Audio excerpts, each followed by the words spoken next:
Alright, and now finally the last chapter. Okay, so this is saying how before fertilization can occur, the secondary oocyte gets ovulated. We just learned about that. Only a few hundred of the 200 to 600 million sperm cells actually are able to reach the egg cell. And so this fertilization usually takes place in the infundibulum region, the region that is closest to the ovary.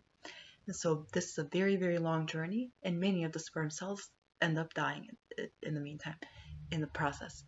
And the inside of the vaginal canal and the uterus is very acidic, and the sperm cells, a lot of them die from that. Alright, so the sperm cells have to penetrate two layers that are surrounding the oocyte.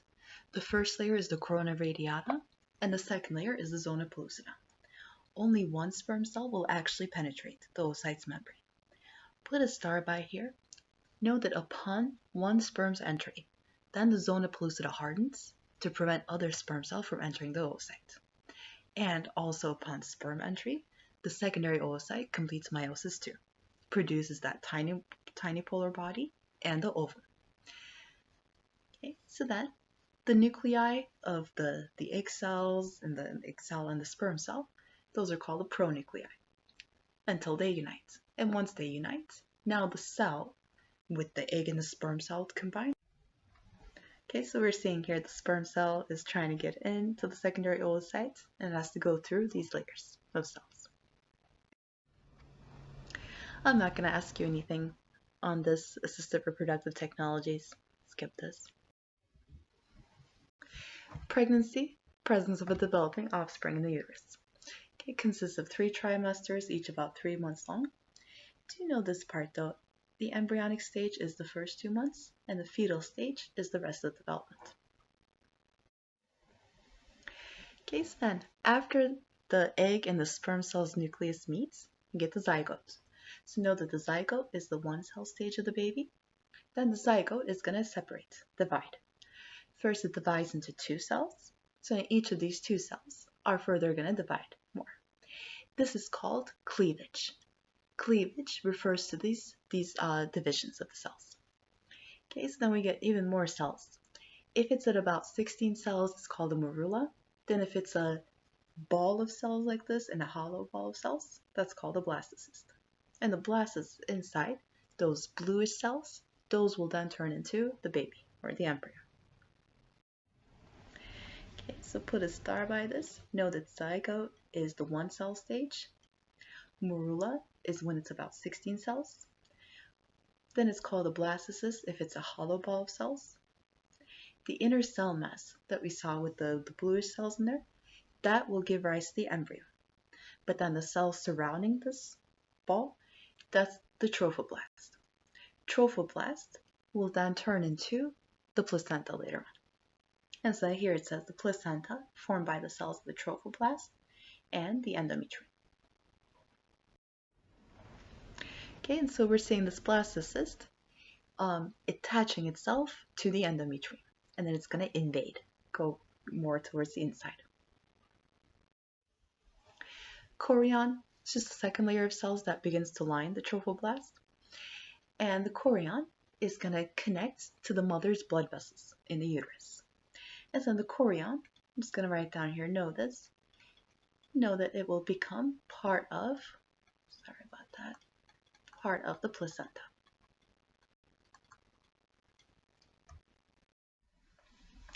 Okay, so then the inner cell mass goes through these weird folding changes. These changes is called, or you call this process gastrulation. So gastrulation is when these 3 layers are forming in the inner cell mass. So know that the ectoderm forms the integumentary nervous systems, endoderm forms the internal organs, the endocrine, digestive, respiratory, and the mesoderm forms the muscles, bones, and cardiovascular system.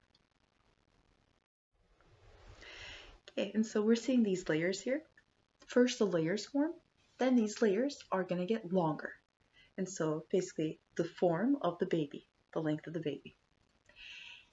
And so you can see the different colors here, the endoderm, the inside, ectoderm, the outer parts, mesoderm is the reddish part that they're showing here. Then this ectoderm gets larger and folds up. This upper part in the ectoderm is called a neural tube. Know that the neural tube, put a big star at the bottom there, know that this part forms into the brain and the spinal cord.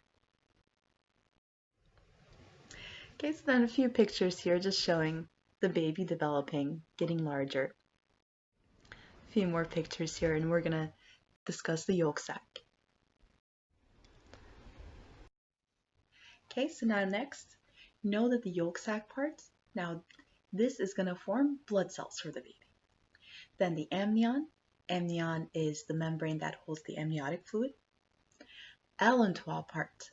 This actually forms part of the bladder, the urinary bladder. It's kind of interesting that it's outside first and then it goes towards the inside of the baby. And then the chorion, as we wrote before, this will form into part of the placenta. And here we can see the baby getting larger, the amnion gets larger, and it holds the amniotic fluid. And you can see how the allantois is on the outside, and the yolk sac is that larger yellow part. Okay, some more pictures here. And you can see how the baby looks nothing like a baby at the beginning. It just looks like a weird creature. And you can see the yolk sac and the allantois in the middle picture.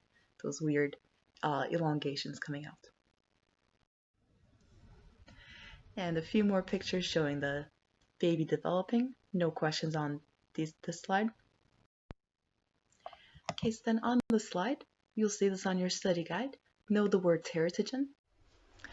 Don't worry about this slide. I'm not going to ask you anything about these, but so different types of teratogens. And I'm not going to ask you anything about this. This just shows how the reproductive system, the external reproductive organs, are forming. So at the beginning, embryos just look the same at the very top. And so then the penis forms. Here you can see in the male, it just gets longer, that opening closes up. Then the female, that opening stays there and forms the vaginal canal and the urethra. Okay, then the baby, how it's positioned near the cervix. Okay, and then just talking about how the fetus, the baby, is getting the blood, the nutrients, and the oxygen from the mom, and then sends the waste products to towards the mom. Okay. This slide here has a lot of information. Put a big star here and you will see these on your study guide. You know, the umbilical vein, this takes the oxygen-rich blood, the nutrients to the baby.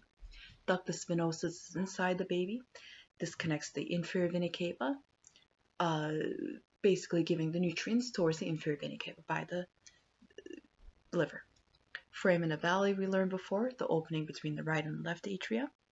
Ductus arteriosus, that will turn into ligamentum arteriosus when it closes. That's between the pulmonary trunk and the aorta.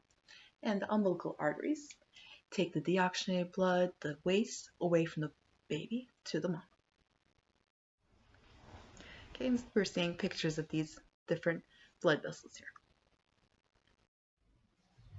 Okay, and then this is just giving a summary of what we just talked about. And this is also summary. We already learned about the HCG. That's coming from the baby, remember? That maintains the corpus luteum. So the corpus luteum keeps on releasing estrogen, progesterone. And estrogen, progesterone during pregnancy inhibits FSH and LH release. And again, like we said, this is how the birth control pill works. HCG level is high for the first 2 months, but then know that the placenta takes over the production of estrogen and progesterone. So at the beginning, corpus luteum releases these, but then the placenta takes over. Okay, and you can see how the hormone levels are changing during the months of pregnancy. And so then once established is saying the placenta releases estrogen, progesterone to maintain the uterine lining and also to inhibit FSH and LH release. Placental lactogen gets the breast and mammary glands ready for after pregnancy. Relaxin, this hormone is coming from the corpus luteum and the placenta, and it inhibits uterine contractions. So basically, make sure that the body is getting ready for delivery and slowly relaxes the pelvic ligaments. Again, getting the body ready for delivery. And then the PTH. So made by the parathyroid. This helps maintain the calcium concentrations in the maternal blood. The birth process, I'm not going to ask you questions about this, but it just says how the cervix stretches and the fetal head is forced towards the cervix. Fetus moves downward. And so then this reflex is kind of making a loop. And in the meantime, oxytocin levels increase. Oxytocin is going to cause contractions. Then we can see here how the baby is getting delivered, and then the placenta also needs to get delivered. Okay, we already talked about the estrogen, progesterone. Here it says that they also stimulate the development of mammary glands. And the prolactin is increasing milk production. Increases milk production. Placental lactogen is also for mammary gland development. But milk secretion does not begin until after birth. Yeah, so here because of the progesterone, placental lactogen, these are actually inhibiting milk production. Yeah, then the first milk is very watery, very thin. They call it colostrum, but it has a lot of proteins inside and antibodies to give protection to the newborn baby.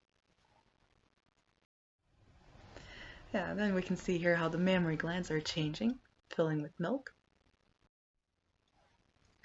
In response to suckling by the infant, milk is ejected.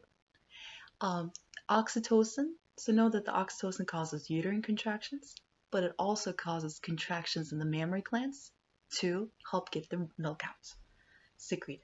And then it says suckling also causes continued secretion of prolactin, so meaning that the breasts continue on making the milk.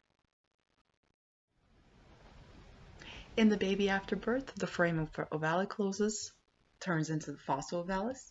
Ductus arteriosus closes, becomes the ligamentum arteriosus, and then ductus venosus closes, and then that turns into the round ligament in the liver. We can skip this slide